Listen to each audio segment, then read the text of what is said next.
to Unleash Your Inner Goldilocks, how to get it just right. Thank you for joining us for another insightful and exciting conversation. As we kick off 2025, we are doing things a little differently for the first month. I am having discussions with different thought leaders who are driving impact in specific areas that are necessary for us to set up our year just right. Just like Goldilocks knew what she needed to have a happy and fun and enjoyable and impactful life, we too want to make sure, as part of Unleash Your Inner Goldilocks, we are giving you the information and insight through discussion to get your year set up right so that you too can thrive and you can be a part of these conversations in terms of learning and then taking these insights and sharing with your network, your community, and building from it for your own process of getting things just right. And today we have a dear friend of the Goldilocks community, Robin Johnson, my dear friend and my co-host from my other podcast. And Robin and I are going to be talking about the importance of a positive mindset and how the positive mindset triggers the mind map, the positive psychology, and the positive energy in us that then allows us to reach for our dreams and thrive. So, Robin, let's get this conversation started and talk to us about why positive mindset is important and how it drives the psychology and therefore our outcome. And then we'll take it from there as the conversation grows. Absolutely. And I am the perfect guest for this conversation. I am the youngest of 8 children. My father was very much into self-improvement and positive thinking, all of that.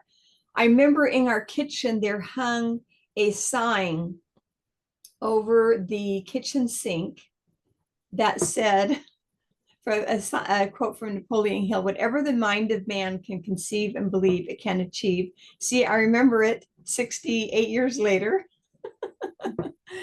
And so I was steeped in this growing up. And I now have a master's in applied positive psychology from University of Pennsylvania, having studied with Marty Seligman, the father of positive psychology, and many other giants in the field.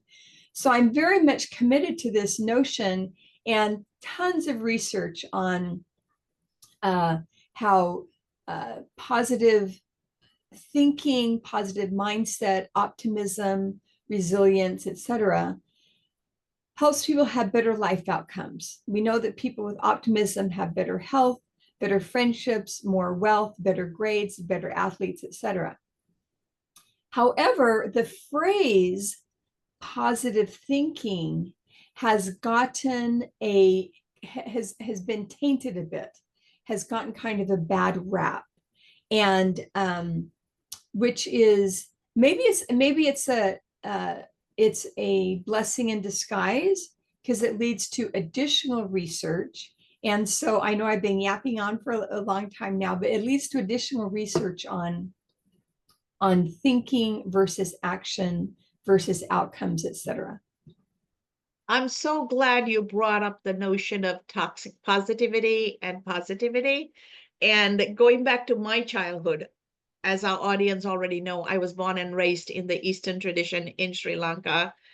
And Gandhi's entire nonviolence peace movement for the independence of not just India, but that entire subcontinent was predicated on a single premise.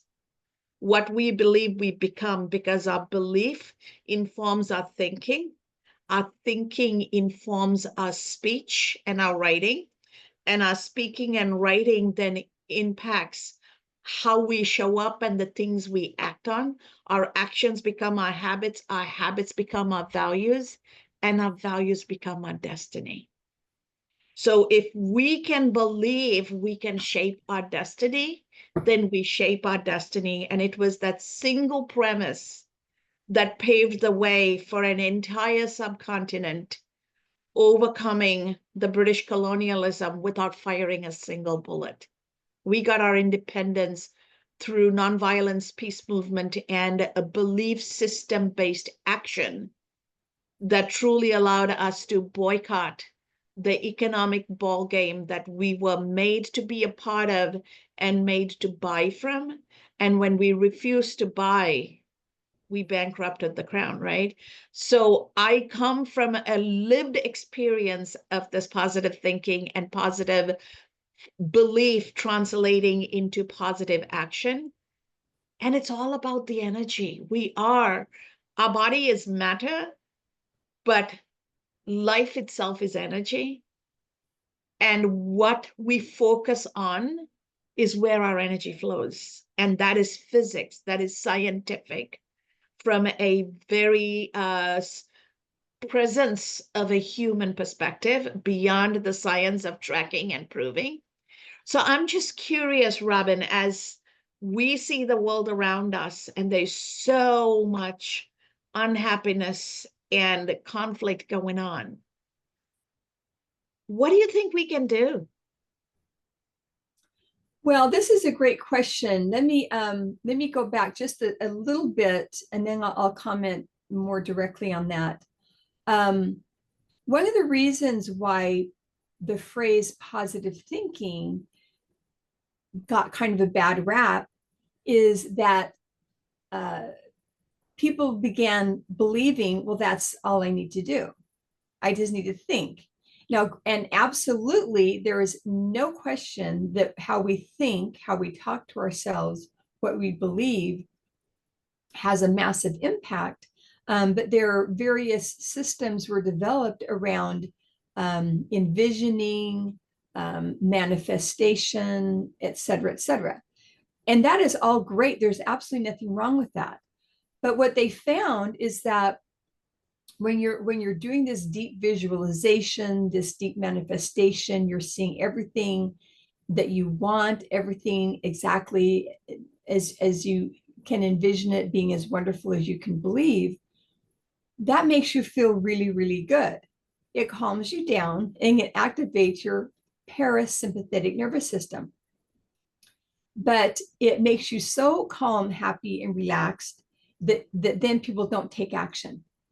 And what they found is, of course, this is a very concrete example. Say a young man is interested in a young woman. He wants to ask her out on a date. The date will then lead to another date, another date, another date, and then they get married and live happily ever after. Well, what they found is the more the young man visualized this happy ending, the less likely he was to actually pick up the phone and ask her out for a date. And so they then created this system that they then realized, well, we need to do more than just think. We need to take action. So there is a wonderful process called WOOP, WOOP. It stands for wish, outcome, obstacle, plan. And it was highly researched by a husband and wife team, Gabrielle Ottingen, and I'm hoping I'm remembering and saying that name correctly. But what they came up with was, okay, what is your wish? What is this deep desire that is emanating from you, that you want? What is the outcome that you believe will happen, which is why you want this thing? Well, then, and this is the crucial part, what is the obstacle getting in the way of your getting what you want? And that obstacle, there might be many, many obstacles, but what you're focused on initially is the obstacle within you that you have control over, that is you getting in your way to reaching what you want. So then you create a plan for overcoming that obstacle that exists within you that you have control over. And the plan has to be very specific and very relevant and very timely in a way that you can overcome this. You can overcome this obstacle. This then leads in. So that's a WOOP. And again, it has been highly researched. In fact, I go to a short meeting. It is an organization called Positive Voices started by Donna Hemmert. She was also went through the Masters of Applied Positive Psychology program many years before I did. And every Friday morning, for half an hour, we each share a WOOP. You know, what is something that we're wanting to get? What's our obstacle? What's our plan for overcoming it? And I know that I've made tremendous life changes for the better by following this little simple formula. So once again, positive thinking is and positive mindset, and I could talk a whole nother discussion on mindset, is absolutely true. But if we only stay in the thinking, then the actions aren't happening to make what we want come to pass. And ultimately, action has to happen. I love how you tied that WOOP approach to this, Robin. And I have friends who always sit and talk and talk and talk and think about things. And I always jokingly say, life is not a thought experiment, right? Life is not a thought experiment that belongs in a different arena, but not for living.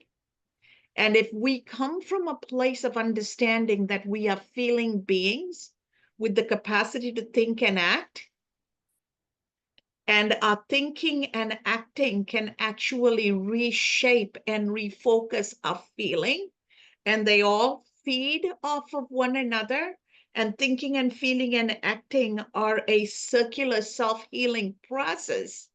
And we master that, then we are becoming unstoppable and we are able to get out of our way. And purpose, living with purpose, becomes that fertilizer to make that circular self-healing process work. And as we go into 2025, I really would love to see individuals and organizations get back to basics, take an introspective journey, and figure out what is my purpose. In my culture, we call it dharma, my sacred duty.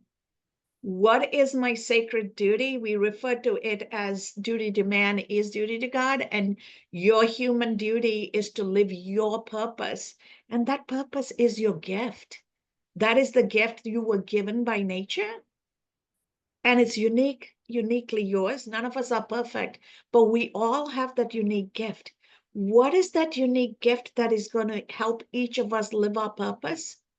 And from that place, integrate the thinking, feeling, and acting, and figure out a way to give the gift. Because technically, a gift is never a gift until you give it away.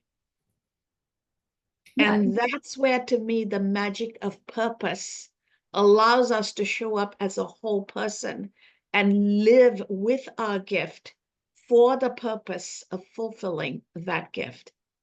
Yeah, absolutely. And I would say that having purpose, having a sense of meaning, having a sense of purpose, and being very clear on that, or getting as clear as possible on that, but definitely having the emotion that comes with purpose and having meaning in your life.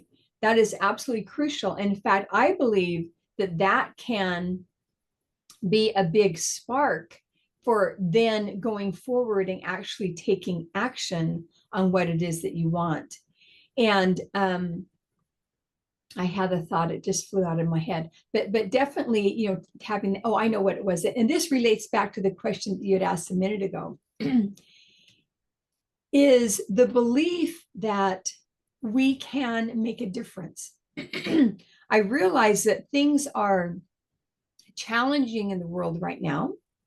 No matter where you live, even if you have peace in your home country, the world is a challenging place. It's a wonderful place, many opportunities, but there's also challenges.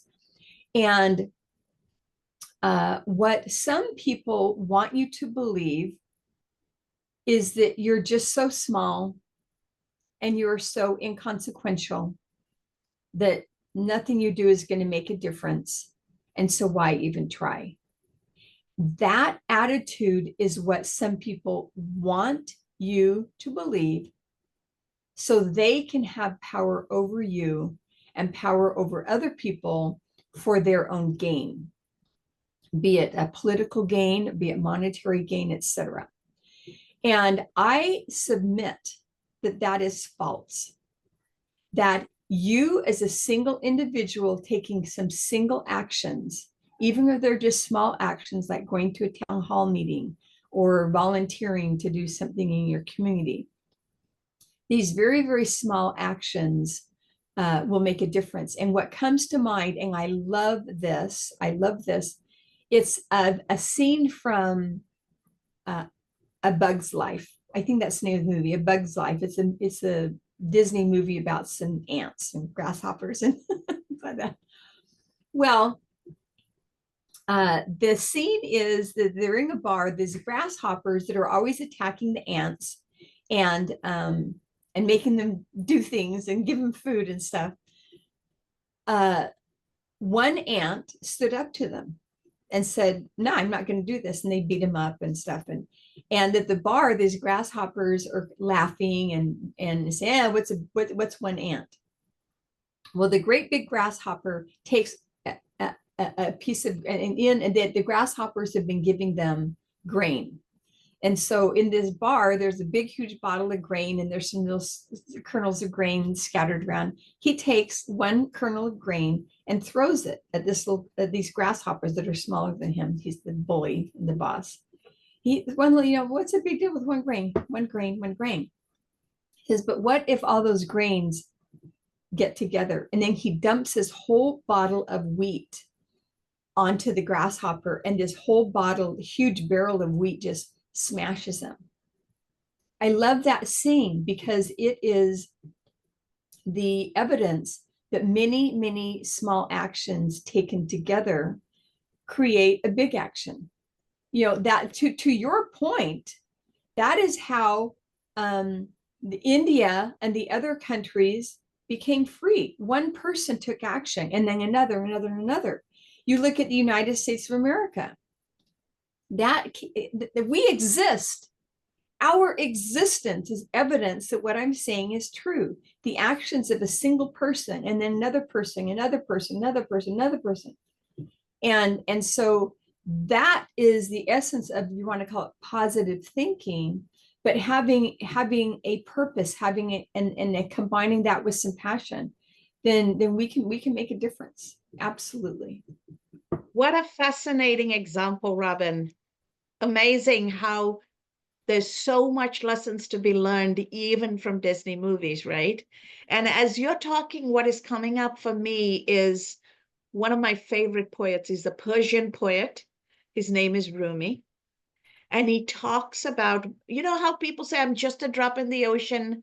I can't do anything, the same thing you're talking about. I'm just one person. And Rumi, through poetry, talks about you are not a drop in the ocean, but you are the entire ocean in a drop. Think about that. The universal energy and vibration is contained in each of our soul. That is the energy we embody. And if that is who we are beyond the physicality of this body, right? Then we are each an entire ocean in a drop. And we have all that knowledge, all that vibration, all that energy, and the ability to channel that. And imagine if each of us, as an entire ocean in a drop, came together, we can reconstitute the ocean. And there's nothing more powerful than water. One might think that drip, drip doesn't change anything, but drip, drip over time can change a mountain into pebbles and then into sand, right? Continents have disappeared because drops of water over time have taken over. Water is very powerful. A single drop is very powerful. And we are each, we may think of ourselves as a single drop, but that drop contains the entirety of what the ocean, the entirety of energy is capable of delivering. And when we can grasp that, then we don't need to be empowered because we know our power. Empowerment is for people who've lost their power. What if we stop empowering ourselves and just show up in our place of power? To me, that would be the best gift we can each give ourselves as we step into 2025 and live our purpose and embrace our life that will ultimately give us the joy and happiness we're looking for. Absolutely. And I love that we aren't just a drop in the ocean, we are the whole ocean in the drop. That's very moving and very powerful. And it's a great way to start out this year, is believing that yes, what I think impacts how I behave, and how I behave impacts the outcomes that I get in my life. Granted, there's no we cannot control everything. There's many, in fact, we can't control most things, but we can control many things. And the things that we can control, if we can change our thinking to be what I call durable optimism. I love the phrase durable optimism. I did not invent that phrase. I heard it from somewhere else. I can't remember. But to me, that phrase durable optimism is to me like the capstone of positive mindset, positive thinking. Is it durable? Yeah, we see the challenges around us.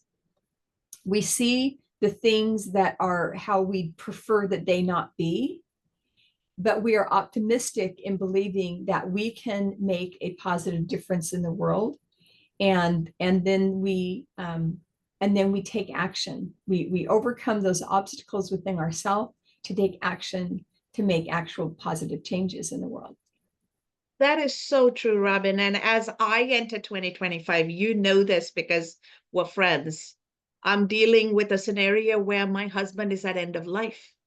People ask me, how can you stay positive and happy?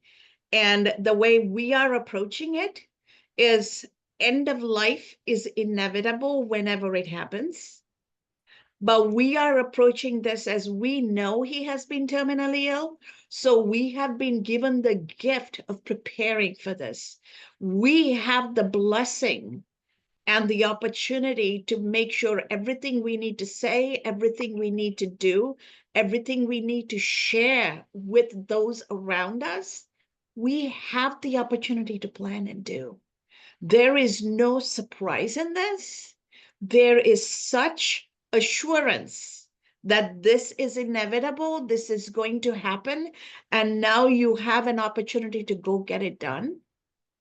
And that knowledge allows us to embrace each day with such joy, because every day we both have with each other is a gift.